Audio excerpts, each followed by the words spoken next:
The sound of automatic gunfire echoing through a Stockholm suburb at 2 a.m., another gang execution in what was once considered the safest country on earth. Meanwhile, at Arlanda Airport, a Syrian family boards a one-way flight to Damascus, each adult carrying a check for $34,000 from the Swedish government. Payment for leaving, forever. This is Sweden in 2025. A nation that once prided itself on moral superiority, on being the humanitarian superpower that showed the world how compassion could work at scale. The country that told Europe, we have room, we have resources, send us your refugees. But that Sweden is gone. For the first time in over 50 years, Sweden registered negative net migration in 2024. Not slower growth, not stabilization, actual reversal. More people are leaving than arriving, and the government is paying them to go. The numbers tell a story of catastrophic policy failure followed by an equally catastrophic overcorrection. In 2016, Sweden issued 86,000 refugee permits. By 2024, just 6,250. That's a 93% collapse in less than a decade. To put that in perspective, imagine if the United States went from accepting 1 million refugees annually to just 70,000. That's the scale of Sweden's reversal. Today, we're breaking down how the world's most generous immigration system imploded, the gang violence that replaced Nordic peace, the far-right coalition now running the country, and the brutal question Sweden forced the world to confront. Can open societies survive open borders? Because what happened in Sweden isn't just a cautionary tale, it's a preview of the culture war coming to every Western democracy. The illusion, when Sweden believed it could save the world. To understand the shock, you need to remember what Sweden was and what it believed about itself. For decades, Sweden marketed itself as the moral conscience of the West. While other nations hesitated, Sweden opened its arms. Refugees from the Balkans in the 1992, Iraqis fleeing war in the 2000s, Syrians, Somalis, Afghans by the tens of thousands. The philosophy was simple. We are wealthy. We are stable. We have a moral obligation to share. Integration would happen naturally through Sweden's generous welfare state and egalitarian culture.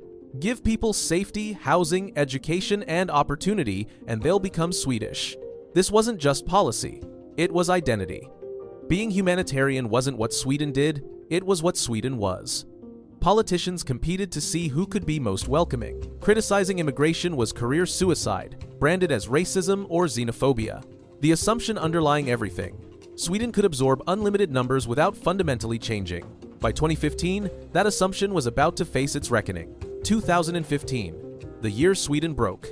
Then came the crisis. Syria's civil war triggered the largest refugee movement since World War II. Over 1 million people flooded into Europe, and while Germany took the headlines, Sweden took the highest proportion relative to population. 163,000 asylum seekers arrived in Sweden in 2015. For a country of just 10 million people, that's staggering. To put it in American terms, that's equivalent to the US accepting 5.3 million refugees in a single year. Sweden didn't just accept them, it welcomed them with open arms. Refugees welcome rallies, citizens bringing food and clothes to train stations. Prime Minister Stefan Löfven declaring, "My Europe takes in people fleeing war." But behind the heartwarming images, the system was collapsing. The integration myth. Here's what nobody wanted to admit. Integration was failing catastrophically. Employment, foreign-born unemployment ran 3 to 4 times higher than native Swedes. Even 10 years after arrival, less than 60% of refugees from certain countries had jobs. Many never entered the workforce at all. Language. Despite free Swedish classes, huge numbers never achieved functional fluency. Entire neighborhoods operated in Arabic, Somali, or Dari. Housing. The government placed refugees in small towns that couldn't absorb them. Entire municipalities became dependent on refugee SP-related welfare funding. When the flow slowed, these towns faced economic collapse, but integration never actually happened. The enclave problem. Swedish cities developed something unthinkable just a decade earlier. Ethnic enclaves where Swedish law barely applied. Rinkeby, Rosengård, Husby, Järva. Neighborhoods that became vulnerable areas, the official euphemism, where police needed backup to enter. Ambulances waited for police escorts. Firefighters got rocks thrown at them. Schools struggled with students who didn't speak Swedish. Organized crime filled the vacuum. By 2017, police identified 61 vulnerable areas across Sweden, a number that would only grow. These weren't just immigrant neighborhoods, they were parallel societies. The violence. When Sweden became Europe's gun murder capital, and then came the gunfire. Sweden went from one of Europe's safest countries to its most dangerous, at least by one metric: gun homicides. The numbers are shocking. 2022, 62 fatal shootings. In a country of 10.5 million.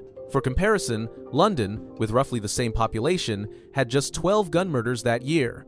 Stockholm's gun murder rate became 30 times higher than London's per capita. These aren't robberies gone wrong, they're gang executions. Young men, often second-generation immigrants, killing each other over drug territory, respect, and blood feuds that originated in the Balkans, Middle East, and North Africa. Grenade attacks became routine. Over 100 reported between 2015 to 2019. In Sweden, grenades. The organized crime explosion.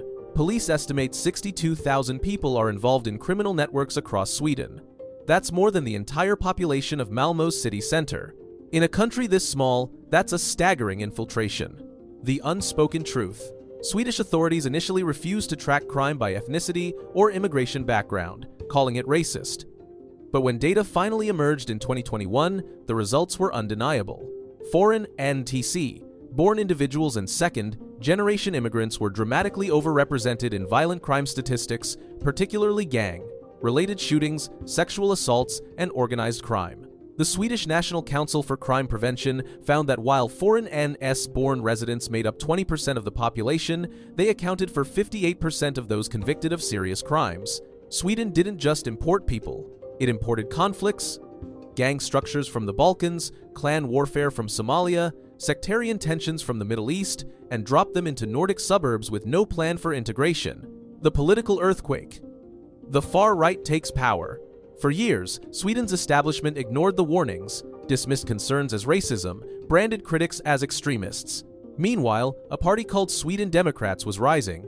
Founded in the 1982 with roots in neo-Nazi movements, SD spent decades as political pariahs. No mainstream party would work with them.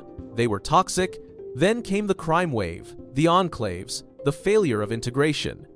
And suddenly, SD's message: Sweden for Swedes, controlled immigration, law and order, stopped sounding extreme. 2022 election results. Sweden Democrats, 20.5% of the vote. Second, largest party in parliament, kingmakers of the new government.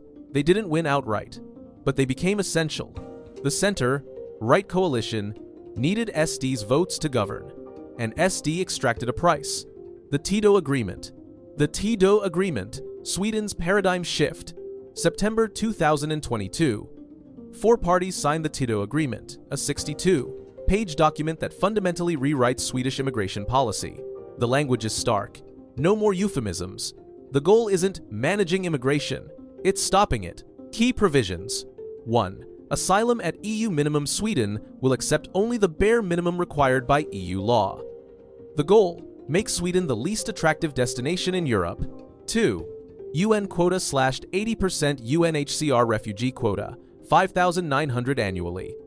Sweden went from leading the world in resettlement to near the bottom. 3. Temporary protection only. No more permanent residency for refugees. All permits are temporary. Even existing permits are being reviewed for potential revocation. 4. Family reunification. Crushed new income requirements, waiting periods, and restrictions make bringing family members nearly impossible for most refugees. 5. Welfare conditionality. The EBO system, letting refugees choose where to live, was abolished. Now the government assigns housing. Leave your assigned location, lose your benefits. The arsenal, making Sweden unlivable for immigrants. But the real shock came in the implementation. Sweden wasn't just closing doors, it was building walls and laying landmines. The $34,000 buyout. Perhaps the most stunning policy. Sweden will pay immigrants $34,000, 350,000 SEK, to leave permanently. Not per family, per adult.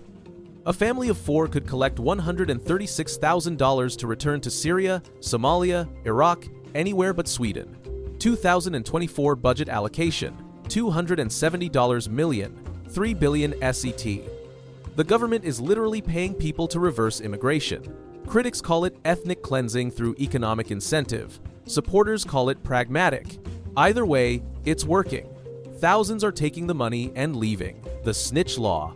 This is where Sweden crossed a line many thought unthinkable. Under new regulations, teachers, doctors, and social workers must report undocumented immigrants to police. Previously, these professions operated under confidentiality. A child in school, a patient seeking care, their immigration status was irrelevant. No longer. Now, educators and healthcare workers are immigration enforcement agents. Turn in your students, report your patients, or face penalties. Medical organizations have condemned it as a violation of medical ethics. Teachers' unions call it a betrayal of trust, but the government argues national security trumps professional ethics. Detention without trial. New laws allow indefinite detention of rejected asylum seekers awaiting deportation, even if their home countries won't take them back. Human rights groups are horrified. The UN has issued warnings. Sweden, once a champion of human rights, now faces accusations of violating them. The deterrence campaign. Perhaps most telling. Sweden is running advertising campaigns in the Middle East and Africa with a simple message. Don't come to Sweden. You won't be welcome. Billboards in Baghdad, radio spots in Mogadishu, digital ads across Syria. Sweden is actively discouraging refugees. The country that once competed to be most welcoming is now competing to be most hostile. The results, when the tide reverses. And it's working. 2024 marked negative net migration for the first time in generations. More people left Sweden than arrived. Asylum applications have collapsed. The $34,000 program is seeing uptake. Families are taking the money and leaving. Iraqi, Syrian, and Somali communities are shrinking. For the first time, more are departing than arriving. But here's the question nobody can answer yet. At what cost? The economic cost. Sweden's workforce is aging, birth rates are low. Economically, the country needs immigration. Shutting it down completely could trigger labor shortages and pension crises. The moral cost. Sweden built its identity on humanitarianism. That identity is dead. The country that lectured others on human rights now faces condemnation from the very international organizations it helped create. The political cost. The far right is normalized. Sweden Democrats aren't pariahs anymore, they're mainstream, and their policy demands keep escalating. The verdict. The death of an illusion. Sweden's transformation forces a brutal reckoning with uncomfortable truths. Truth 1. Good intentions aren't enough. Sweden believed compassion and welfare could integrate unlimited numbers. It was wrong. Truth 2. Culture matters. Dropping people from radically different societies into Nordic suburbs without effective integration creates parallel worlds and conflict. Truth 3. Scale overwhelms systems. Small numbers of refugees can integrate 163,000 inches 1 year for a country of 10 million? Catastrophe. Truth 4. Political correctness enables disaster. For years, Sweden refused to acknowledge problems because doing so was racist. By the time they admitted the truth, gang violence had metastasized. Truth 5. Overcorrection is inevitable. Sweden didn't adjust, it reversed completely, from extreme openness to near total closure. The central question: did Sweden solve its problem or simply swap naive humanitarianism for brutal pragmatism? Because here's what's undeniable. The Sweden that existed before 2015 is gone.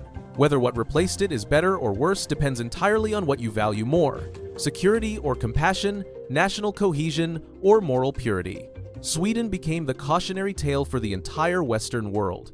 An open society can only survive if it has borders strong enough to protect the values inside. What do you think?